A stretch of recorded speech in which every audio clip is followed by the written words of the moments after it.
Good morning students. आज का हमारा जो टॉपिक है वो है चैप्टर सेट्स 11th क्लास का, जो कि फर्स्ट चैप्टर है।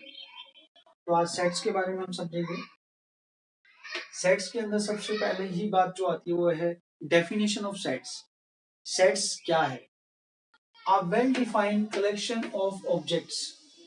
Well defined collection of objects का यहाँ पे क्या मतलब?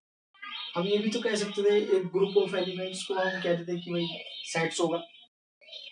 Well defined collection of sets को थोड़ा सा एक एग्जांपल से समझें। जैसे कि मैं अगर यहाँ पे बोलता हूँ क्लास के सब बच्चों को कि आप वाइल्ड एनिमल्स की एक लिस्ट बनाइए, 5 वाइल्ड एनिमल्स आप सब लिखिए। अब बच्चे जो वाइल्ड एनिमल्स की लिस्ट बनाएंगे वो सारे बच्चे अलग अलग लिस्ट बनाएंगे। जैसे कि आप समझिए एक बच्चा ऐसा है जिस परिवार के मेंबर है, तो मैं परिवार के मेंबर्स को कैसे दिखाता हूँ? वन बिलोंग्स टू ए, यानी कि वन जो है वो ए की फैमिली का एक हिस्सा है। इसी तरह से मैं लिख सकता हूँ कि two belongs to A, two जो है ए के परिवार का एक हिस्सा है। लेकिन आप देखिए क्या ऊपर 11 है? 11 नहीं है। तो यहाँ पर आप क्या कहेंगे? जो 11 है which is not belongs to का साइन यहाँ पे ऐसे क्रॉस बन जाता है, देख सकते हैं।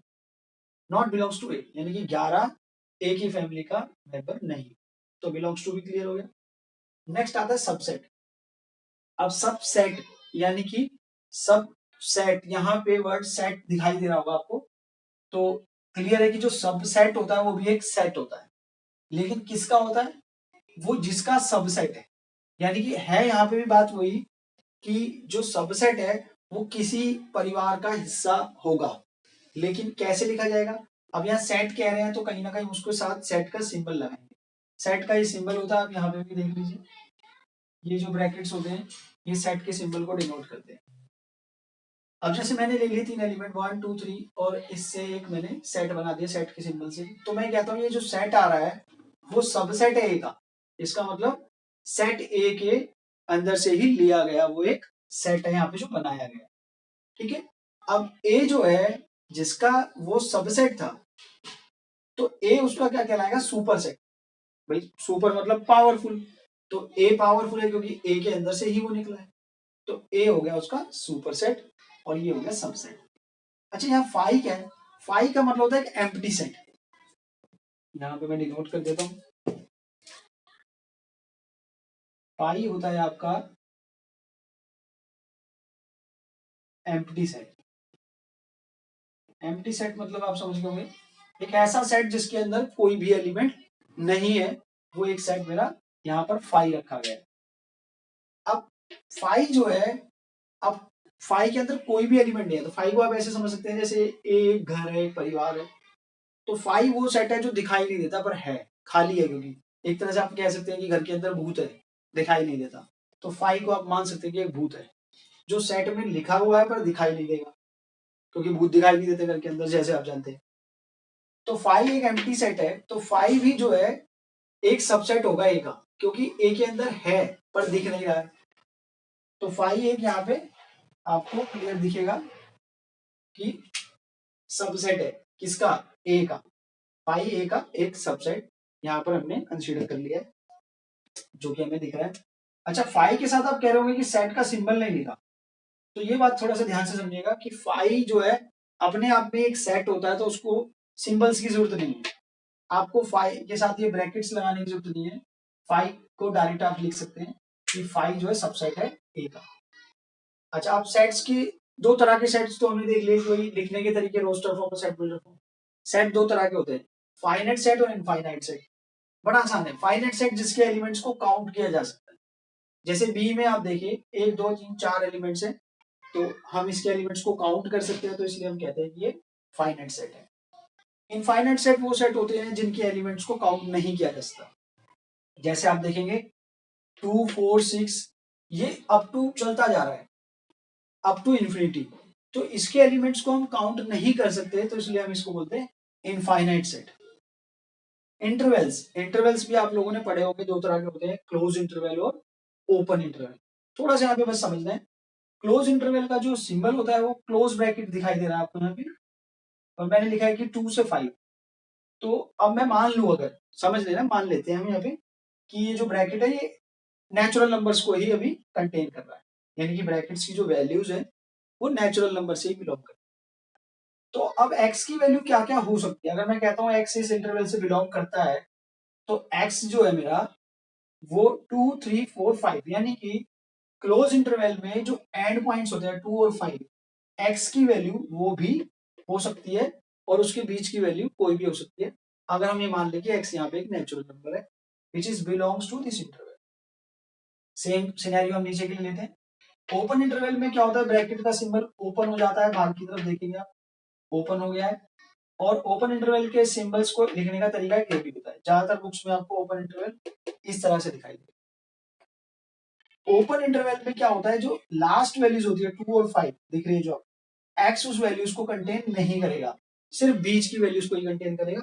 जैसे कि अगर मैं नेचुरल नंबर मान लूं एक्स को, तो 3 और 4 ही आते हैं 2 और 5 के बीच में। क्लियर है ओपन इंटरवल क्लोज इंटरवल। अब आते हैं पावर सेट। पावर सेट को पी से डिनोट करते हैं। जहां मैंने ए लिखा है यानी कि ए का पावर सेट लिख रहा हूं, ए मैंने एग्जांपल लिया है सेट 1 और 2, ठीक है।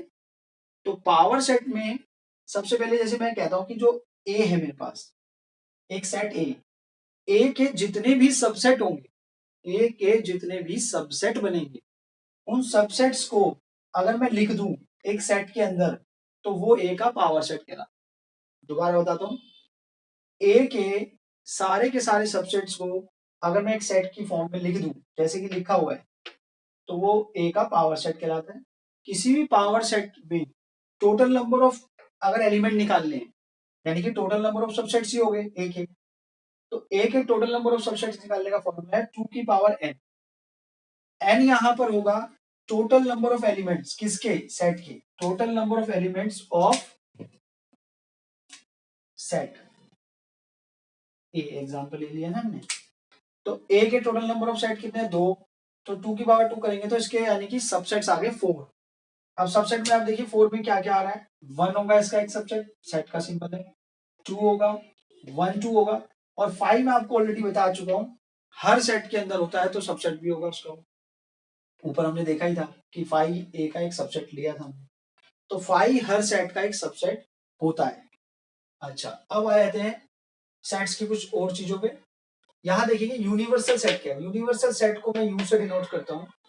यूनिवर्सल सेट अगर मैं किसी भी क्वेश्चन में कंसीडर करूंगा, तो ये वो सेट होगा जिसके अंदर से बाकी सारे सेट निकलेंगे और ये सब सारे के सारे सेट्स का सुपर सेट होगा, या आप ऐसे भी कह सकते हैं सारे के सारे सेट जो होंगे वो इसके सबसेट होंगे, ठीक है।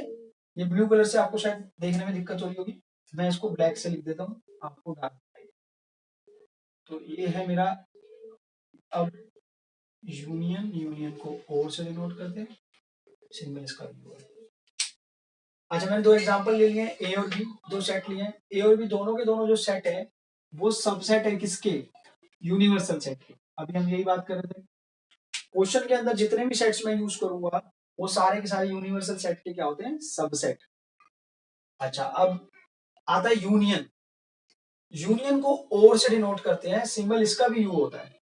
जैसे मैं कहता हूं ए यूनियन बी, इसका मतलब यह है कि वो एलिमेंट्स जो ए से बिलोंग करे या बी से बिलोंग करे या दोनों से बिलोंग करे। और का मतलब है ना ए और बी, ए से, बी से या दोनों से। लेकिन लिखने के टाइम पे एक बात ध्यान रखनी है कि ए और बी के सारे एलिमेंट्स को लिख दो, पर कॉमन एलिमेंट जैसे कि जो 3 आ रहा है उसको एक बार लिख, तो ये आपको लिखने का तरीका होता है यूनियन। फिर आता है इंटरसेक्शन। इंटरसेक्शन लिखना है अगर मुझे, तो इंटरसेक्शन का मतलब बहुत आसान है, एंड का सिंबल होता है और उल्टा यू इसका सिंबल है और इसका मतलब एंड होता है। ए एंड बी, इसका मतलब है ए और बी के वो एलिमेंट्स लिखने हैं जो ए में भी है बी में भी है, यानी कि कॉमन एलिमेंट्स को लिख दो। ए और बी में आपको कॉमन एलिमेंट 3 यहाँ पे दिख रहा होगा, 3। फिर आता है डिफरेंस।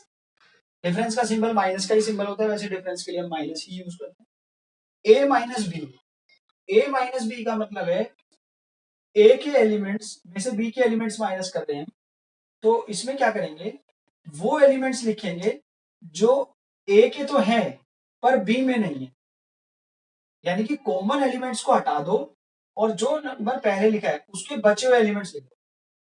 कॉमन एलिमेंट्स को हटा दो जो सेट पहले लिखा, जैसे कि ए सेट है, ए और बी में कॉमन है 3, 3 को हटा दो, ए के बचे हुए एलिमेंट्स को लिख दो, यानी कि elements of A not in B. इसी तरह से बी माइनस ए भी लिखेंगे तो मतलब वही रहेगा, बी के एलिमेंट्स को लिखना है पर कॉमन वाले हटा दें, तो 3 को हटा दिया हमने। इसके बाद लास्ट टॉपिक यहाँ पे आता है कॉम्प्लीमेंट। कॉम्प्लीमेंट को अलग अलग बुक्स में सिंबल जो दिया जाता है, किसी में डैश का, किसी में सी का। एनसीईआरटी में डैश दिया है तो मैं डैश यूज कर रहा हूँ। ए डैश यानी कि ए का कॉम्प्लीमेंट निकाल रहा हूँ, तो ए का कॉम्प्लीमेंट निकाल रहा हूं अगर मैं, तो इसका मतलब है मैं यूनिवर्सल सेट में से ए के एलिमेंट्स को माइनस कर दूंगा।